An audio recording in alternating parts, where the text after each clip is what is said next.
Bonjour tout le monde, jeudi 5 avril 2018, point bourse du jour. Hier, les marchés US ont fortement rebondi, le Dow Jones a pris 0,96%, le SP500 1,16% et le Nasdaq a surperformé, il a pris 1,45%. Ce matin, le Nikkei a terminé en hausse de 1,80%. Et ce matin, le CAC 40 est revenu dans la zone des 5002.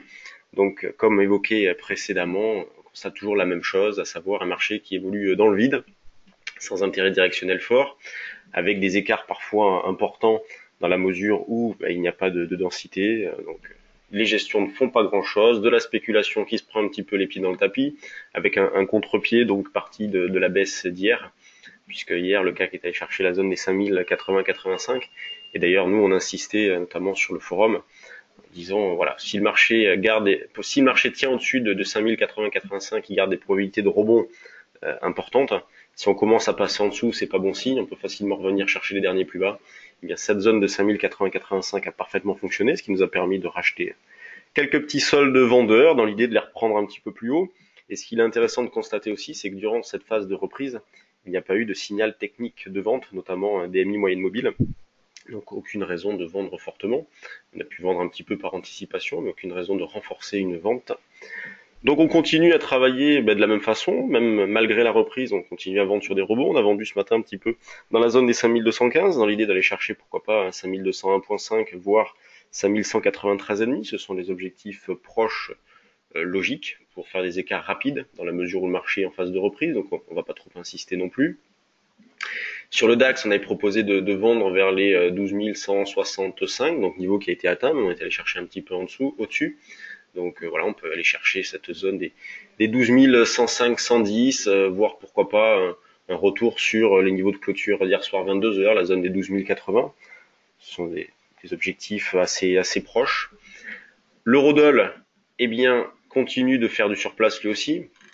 Donc là, il est revenu chercher la zone des 1,2250, qui est une zone d'achat.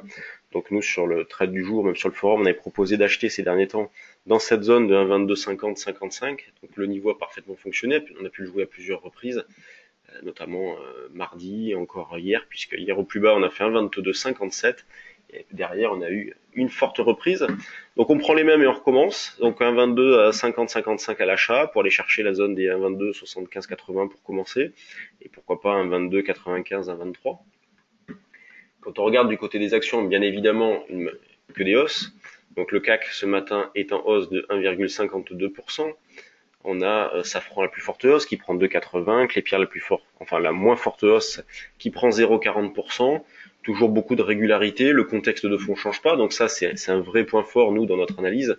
On n'a jamais changé de point de vue et on n'a jamais identifié un changement de contexte sur le marché, donc ce qui nous permet même de traverser cette phase de manière très intéressante en accumulant des écarts. On ne parie pas sur un fort repli, on n'a pas parié sur un fort repli, on ne parie toujours pas sur un fort repli, et donc à chaque fois on a racheté des soldes vendeurs pour essayer de les revendre plus haut. Donc on a pu accumuler un grand nombre d'écarts dans cette phase-là. Quand on regarde du côté des pro-screeners, il y a quelques valeurs qui bougent, notamment Carmat ce matin, parce que Carmat donc va implanter sa bioprothèse chez une vingtaine de patients. Les autorisations ont été reçues pour tester le cœur en France, au Kazakhstan, République tchèque et au Danemark. On a Biomérieux qui a annoncé l'acquisition d'une société, donc société Astute Médicale, société qui se consacre à l'amélioration du diagnostic des patients qui présentent une défaillance d'une fonction vitale.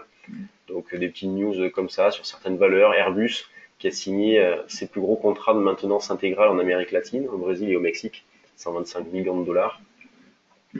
Donc on a donc ce matin un petit peu de spéculation donc sur Carmat, sur Atari aussi, sur Genoé, sur Inat Pharma. Inat Pharma, c'est pas mal d'ailleurs, hein, on revient sur franchit même ces derniers plus hauts récents, c'est pas mal, on a une impulsion haussière. Alors le problème d'Inat Pharma, c'est qu'il y a un gros gap à digérer ici. Donc la valeur risque d'être coiffée à un moment donné. Quand on regarde les autres valeurs, Neolife, Oplata, donc toujours une spéculation intéressante. Nous on surveille Katana, donc Katana Group, je vais vous l'afficher, qui est pas mal. Il y a une configuration de double appui. On a eu une petite augmentation du volume avant-hier. Donc valeur à surveiller. On peut mettre des petites alertes dessus, déclencher sur des franchissements de plus haut récents, au-dessus de 3,10, 3,20, ou en acheter un petit peu par anticipation dans cette zone. L'avantage, c'est que le niveau d'infirmation peut être placé extrêmement proche, puisqu'il peut être placé sous les 2,80, donc ça fait une perte potentielle extrêmement faible. Donc pas de changement sur le contexte de fond, une spéculation qui reste correcte, beaucoup de régularité sur les valeurs du CAC, on voit que le moral reste bon, et pour l'instant, donc le futur qui reste bien orienté à 5212 points. On peut tenter une petite vente en double top ici, mais sinon et surtout, il faut attendre un signal de vente, notamment DMI moyenne mobile, que nous allons voir en formation aujourd'hui, puisque c'est la deuxième journée du stage sur le futur, et demain, ce sera la journée de trading. Sur ce, bonne séance à tous, et puis à demain pour un nouveau point bourse.